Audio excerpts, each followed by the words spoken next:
Selamat pagi menjelang siang pada para taruna dimanapun kamu berada pada hari ini. Kita bertemu kembali dengan materi pembelajaran prosedur darurat, yaitu mengambil tema penanggulangan keadaan darurat. Penanggulangan keadaan darurat didasarkan kepada suatu pola terpadu yang mampu mengintegrasikan aktivitas ataupun upaya. Jadi penanggulangan keadaan darurat tersebut secara cepat, tepat, dan terkendali atas dukungan dari instansi terkait dan sumber daya manusia serta fasilitas yang tersedia. Dengan memahami pola penanggulangan keadaan darurat ini dapat diperoleh manfaat. Yang pertama adalah mencegah ataupun menghilangkan kemungkinan kerusakan akibat meluasnya kejadian darurat tersebut, memperkecil kerusakan-kerusakan materi dan lingkungan, kemudian dapat menguasai keadaan ataupun under control ya. Dan untuk menanggulangi keadaan darurat diperlukan beberapa langkah mengantisipasi yang terdiri dari pendataan ya. Yang pertama ini maksudnya ini penanggulangan keadaan darurat di kapal ya. Yang pertama yaitu pendataan ya. Dalam menghadapi setiap keadaan darurat dikenal selalu diputuskan tindakan yang akan digunakan ataupun yang akan dilakukan untuk mengatasi peristiwa tersebut, maka perlu dilakukan pendataan sejauh mana keadaan darurat tersebut dapat membahayakan manusia ataupun pelayar, kapal dan lingkungannya, serta bagaimana cara mengatasinya, disesuaikan dengan sarana dan prasarana yang tersedia. Kita lihat pendataan. Kemudian langkah-langkah pendataan antara lain adalah tingkat kerusakan kapal ya. Yang kedua, gangguan keselamatan kapal ataupun stabilitas.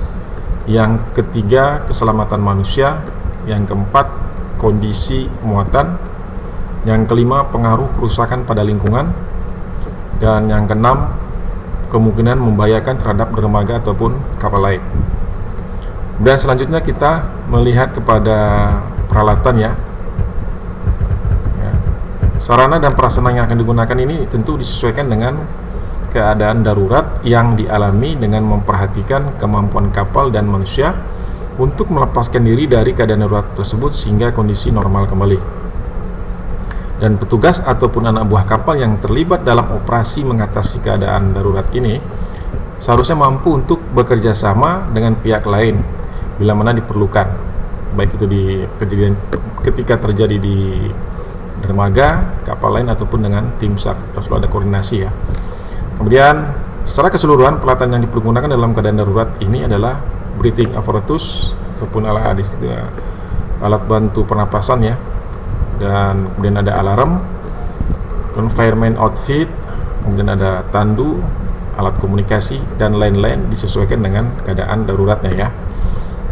Kemudian mekanisme kerjanya seperti apa sih? Ini sudah kita bicara tentang manajemennya ya. Di setiap kapal harus mempunyai tim-tim. Ini kita lihat tadi, kita kembali sini. Di setiap kapal itu harus mempunyai tim-tim yang bertugas dalam perencanaan dan peneratan atau pengeterapan dalam mengatasi keadaan darurat. Keadaan darurat ini harus meliputi semua aspek dari tindakan-tindakan yang harus diambil pada saat keadaan darurat, serta dibicarakan dengan petugas pelabuhan, pemadam kebakaran, alat negara, dan instansi lain yang berkaitan dengan pengarahan tenaga, penyiapan prosedur, dan tanggung jawab organisasi, sistem komunikasi, pusat pengawasan, inventaris, dan detail lokasinya. Jadi bagaimana tata cara dan tindakan yang akan diambil antara lain adalah persiapan, yaitu langkah-langkah persiapan yang diperlukan dalam menangani keadaan darurat tersebut berdasarkan jenis dan kejadiannya. Berikutnya adalah prosedur praktis dari penanganan kejadian yang harus diikuti dari beberapa kegiatan atau bagian secara terpadu. Jadi semua bahu-membahu di sini ya. Kemudian organisasi yang solid dengan garis-garis komunikasi dan tanggung jawabnya. Kemudian pelaksanaannya berdasarkan 1, 2, dan 3 secara efektif dan terpadu. Jadi prosedur di atas harus meliputi segala macam keadaan darurat yang ditemui, baik menghadapi kebakaran, kandas, pencemaran, dan lain-lain, dan harus dipahami benar oleh pelaksana yang secara teratur, dilatih, dan dapat dilaksanakan dengan baik.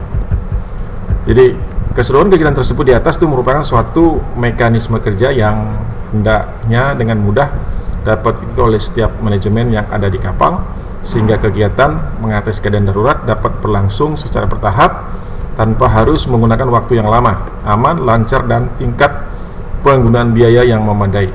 Nah, untuk itu peran aktif seluruh anak buah kapal sangat tergantung pada kemampuan individual untuk memahami mekanisme kerja yang ada serta dorongan rasa tanggung jawab yang didasari pada prinsip kebersamaan dalam hidup bermasyarakat di kapal. Nah, jadi mekanisme kerja yang diciptakan dalam situasi darurat tentu sangat berbeda dengan situasi normal, mobilitas yang tinggi serta mewarnai aktivitas keadaan darurat dengan lingkup kerja yang biasanya tidak dapat dibatasi oleh waktu. Jadi karena tuntutan keselamatan.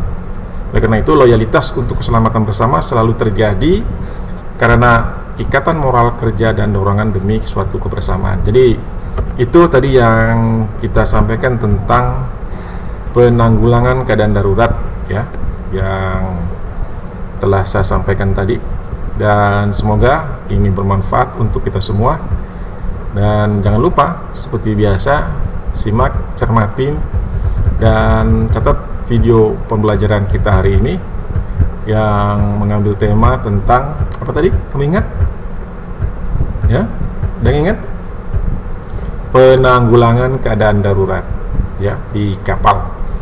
Demikian yang bisa saya sampaikan. Semoga ini bermanfaat. Kita sampai ketemu lagi pada pertemuan akan datang. Assalamualaikum warahmatullahi wabarakatuh.